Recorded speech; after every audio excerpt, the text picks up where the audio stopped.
All right. There we go. So we're live streaming. Today's date is June 9th, 2022.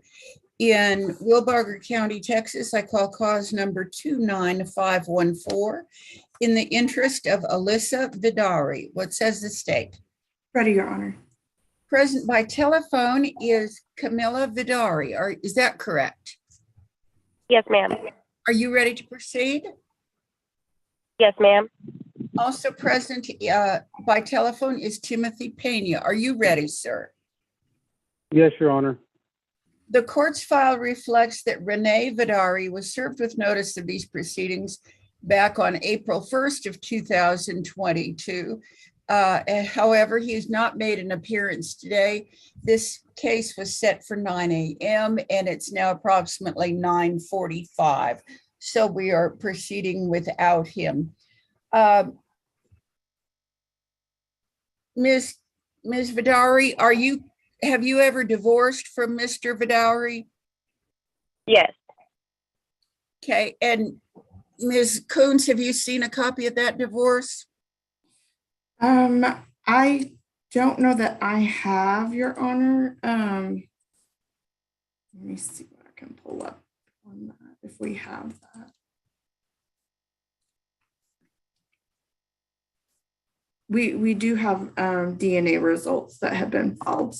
I understand that, but I want to verify that Alyssa was not mentioned in the divorce, or if she was mentioned. No, she was not. Okay. None of my kids were. Okay. I apologize, Your Honor. I have something that's timed out that I'm trying to. All right. We can look for that later, Ms. Coons. I do want to see a copy of that. Yes, Your Honor. All right. I understand there's an agreement on almost all the issues. Listen carefully, and Ms. Coons is going to announce that. Thank you, Your Honor. I asked the court to take judicial notice of the DNA results filed May 2nd of 2022. All right, I take judicial notice of the DNA test results that indicate that Mr. Pena cannot be excluded as Alyssa's father. Thank you, Your Honor. And it's my understanding the parties agree that Mr. Pena should be established as Alyssa's father, that the two of them would be joint managing conservators with Ms. Vidari having the right to designate the child's primary residence. That there would be some initial visitation for Mr. Pena on the first, third, and fifth Saturdays of each month from 1 p.m. to 5 p.m. for 6 periods of possession, followed by visits from 8 a.m. to 5 p.m. on the first, third, and fifth Saturday of each month for 6 periods of possession, followed by some visits that begin at 6 p.m. on the first, third, and fifth Saturday of each month and end at 6 p.m. the following Sunday for 6 periods of possession, followed by a standard possession order. Some guideline child support was calculated based on Mr. Pena's current income. Mr. Pena also has access to health insurance and dental insurance through his employer that he can provide, and it wouldn't be an additional cost to him to add this child to those coverages. So the parties are in agreement that he be ordered to provide the health insurance and dental insurance through his employer for Alyssa, and that he pay guideline child support of $605 per month beginning July 1st of 2022. It's my understanding the parties are wanting the court to make a determination as far as retroactive child support. All right. And I'm going to waive court costs since you were able to resolve so many of these issues among yourselves. All right, I approve that agreement, and I'll hear testimony on the issue of retroactive support. You may call your first witness, Ms. Coons. Thank you, Your Honor. The state calls Camilla Vidari. All right, Ms. Vidari, do you solemnly swear or affirm that the testimony you're about to give should be the truth, the whole truth, and nothing but the truth, so help you God? Yes, ma'am. Thank you. Ms. Vidari, did you hear and understand the terms I announced as agreed to the court? Yes, ma'am. Okay. And you understand that in those calculations for current child support, we gave credit for Mr. Pena's 2 biological children who have been born, and then also a third biological child that he's expecting in the next few weeks. Yes, ma'am. And you agree that we should go ahead and give credit for all 3 of those children in their calculations? Yes, ma'am. Okay. And has Mr. Pena helped provide any direct support for Alyssa? Has he? Yes, ma'am.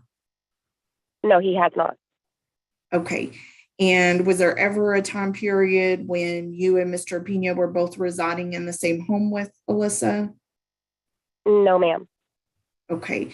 Are you wanting the court to go back 4 years from the date our legal action was filed on the retroactive support?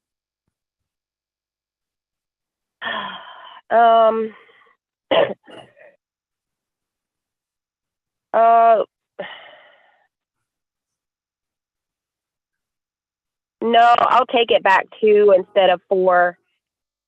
I wouldn't take it back 4 years. Okay. And when did you tell Mr. Pena that that Alyssa was his? It was he came to my job. I was working in Vernon, and he addressed me about him wanting to be in her life or whatever. That's the first time since she was little that he had reached out. Okay.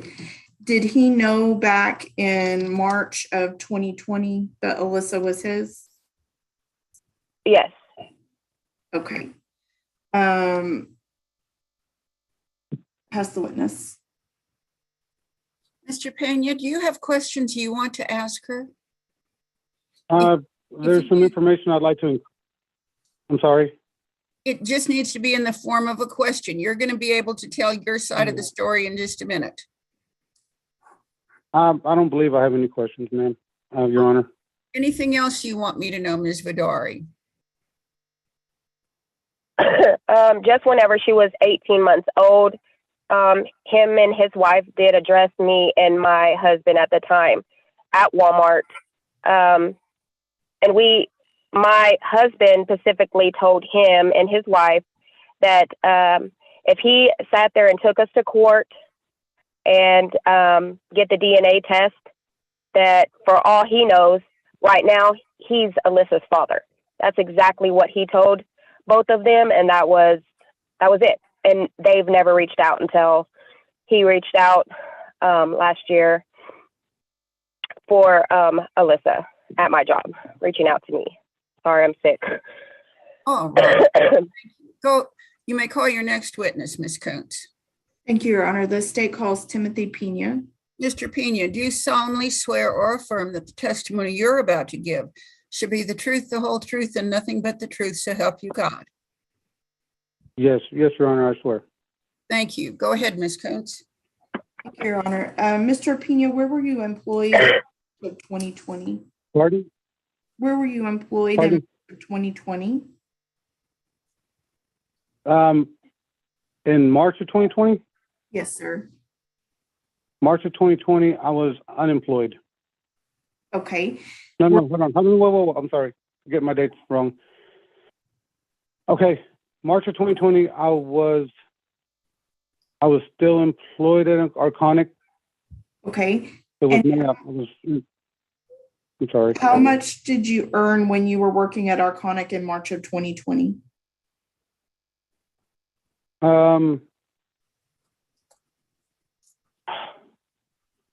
It was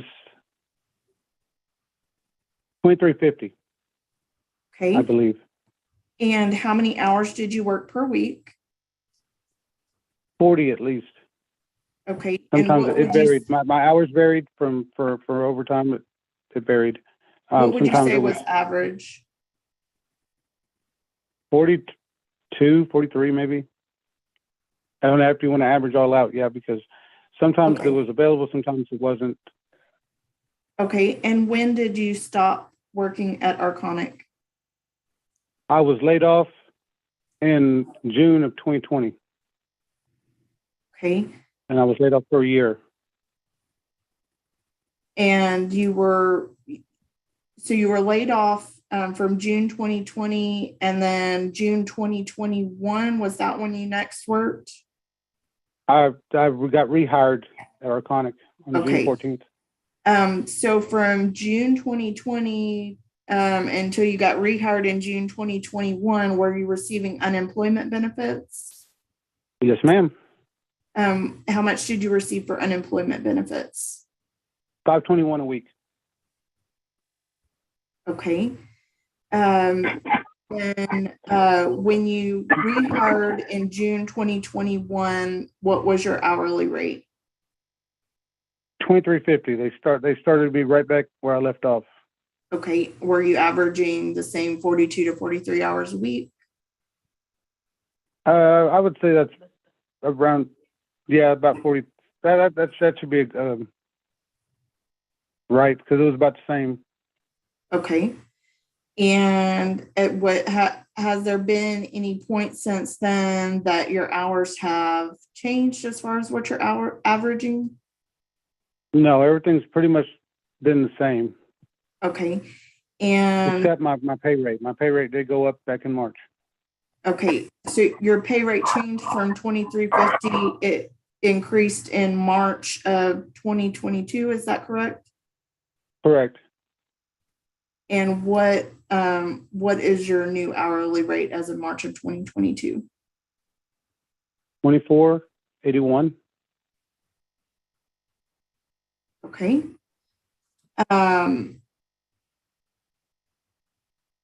And Your Honor, I asked that the investigative report on Mr. Pena's income be placed in evidence as State's Exhibit 1.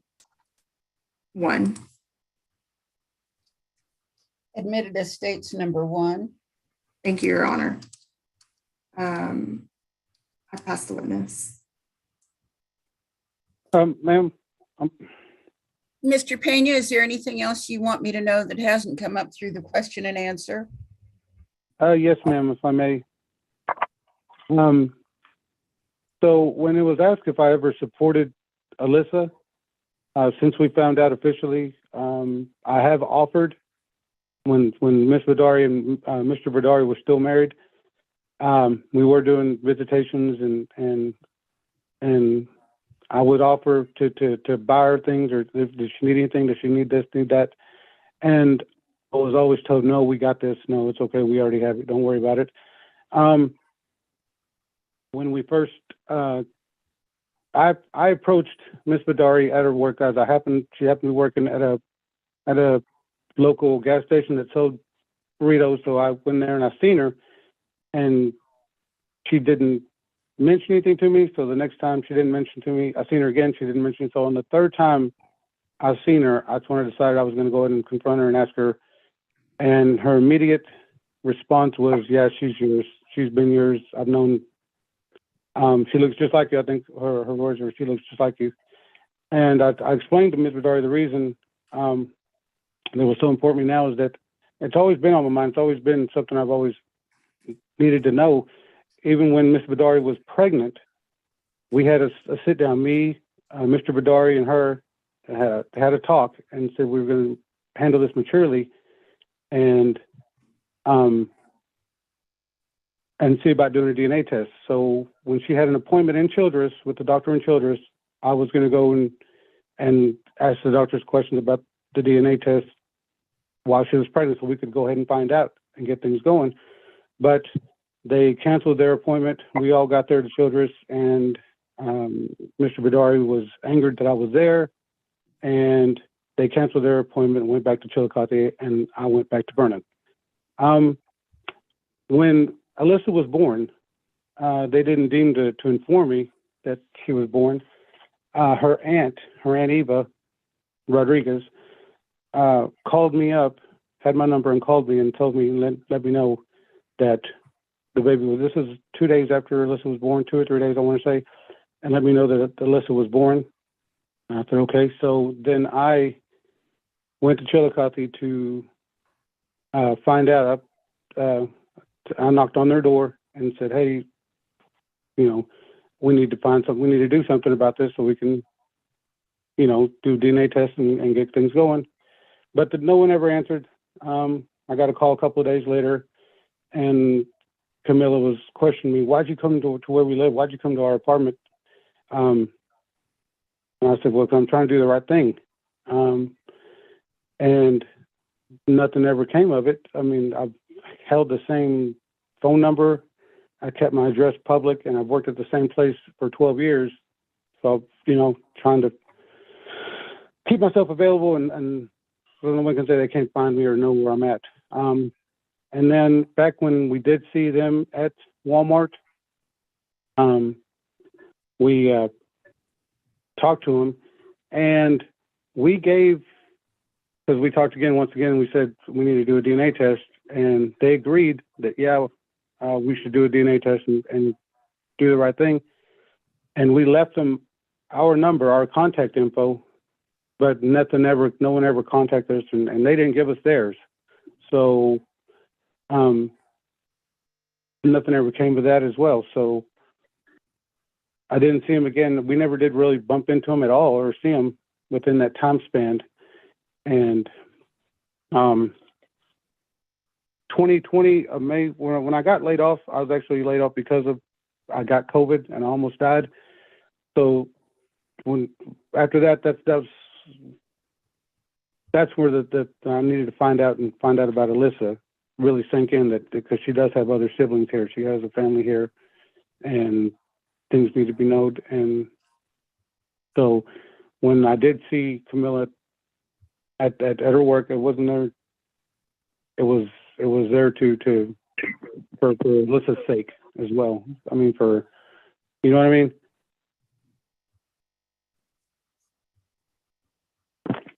So it's not like I was trying to run out of my responsibility. I never was. All right, Mr. Pena.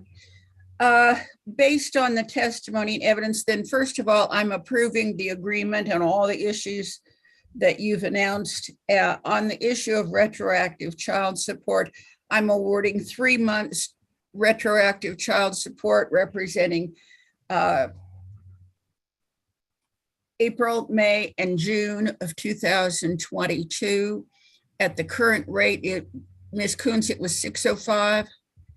Yes, Your Honor, that's correct. So $1,815 worth of retro to be paid at an additional $25 or $20 per month starting July 1st. As I said, I'm waiving court costs. Ms. Kuntz is going to prepare that order for my signature. I'm not going to sign off on it, though, until I've seen a copy of the Vidari divorce and make sure that Alyssa is not addressed in that divorce decree.